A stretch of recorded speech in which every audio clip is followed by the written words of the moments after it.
She was just a little girl, born into chains, into pain, and into the silence of bondage.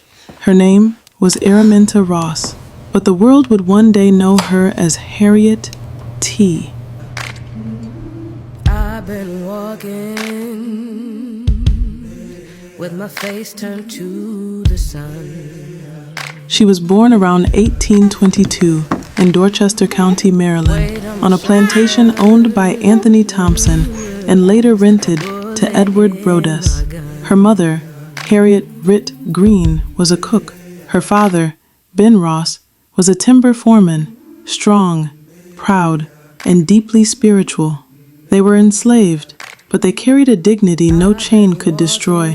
Araminta, Minty, as they called her, was hired out to work before she was even 7.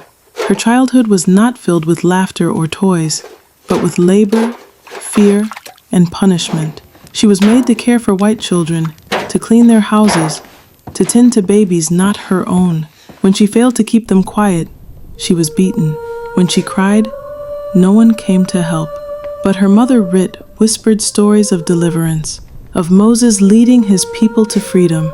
And deep inside Minty's young heart, that story began to take root. As she grew older, the work grew harder. She was sent to cut wood, to trap muskrats, to plow fields alongside grown men. Her small frame bore scars from whips and blows that never fully healed. One day, at around age 13, she stood between an overseer and a runaway slave. The overseer threw an iron weight, but it struck Minty's head instead. That injury nearly killed her. She was unconscious for days, and when she woke, she was never the same again. She began to see visions, dreams. She said she could hear God speaking to her. What others called madness, she called purpose. The little girl who had once been powerless was now filled with something unbreakable, faith, fire, and the growing belief that one day she would be free. That belief would carry her from these very fields, through swamps, forests, and rivers, toward a destiny that would make her one of the greatest freedom fighters in American history. In the year 1849 in Maryland, Ross, Harriet Tubman, made a choice to run, to escape, to claim a freedom she had never known. She traveled almost 90 miles on foot, barefoot, hungry, guided only by the North Star and whispered prayers. Slave catchers hunted her every step. The reward for her capture was a fortune, but Harriet made it to Philadelphia. For the first time in her life, she was free.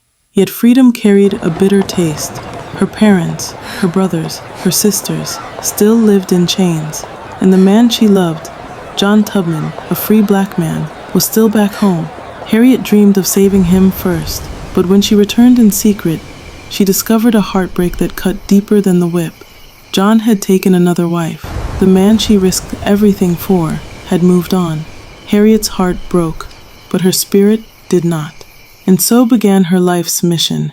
Between 1850 and 1860, Harriet Tubman returned to the South at least 13 times. She carried no riches, no maps, only courage, and a pistol for those too afraid to continue.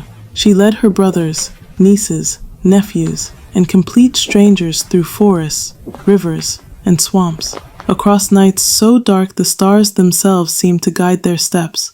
They called her, "Keep going. You'll be free, or you'll die."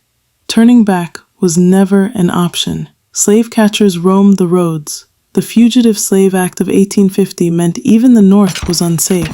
So Harriet pushed farther, to Canada, where freedom truly waited. Step by step, mile by mile, Harriet Tubman freed nearly 70 enslaved men, women, and children. And not once did she lose a single passenger. Harriet Tubman was born in chains, but she lived as a liberator. She lost her husband. She risked her life, but she returned again and again to rescue her people. She proved that freedom is never given. It is taken by those brave enough to walk through the night with nothing but faith and fire in their soul. Want more untold African history? Subscribe now to Latoya TV Black Roots Stories on YouTube.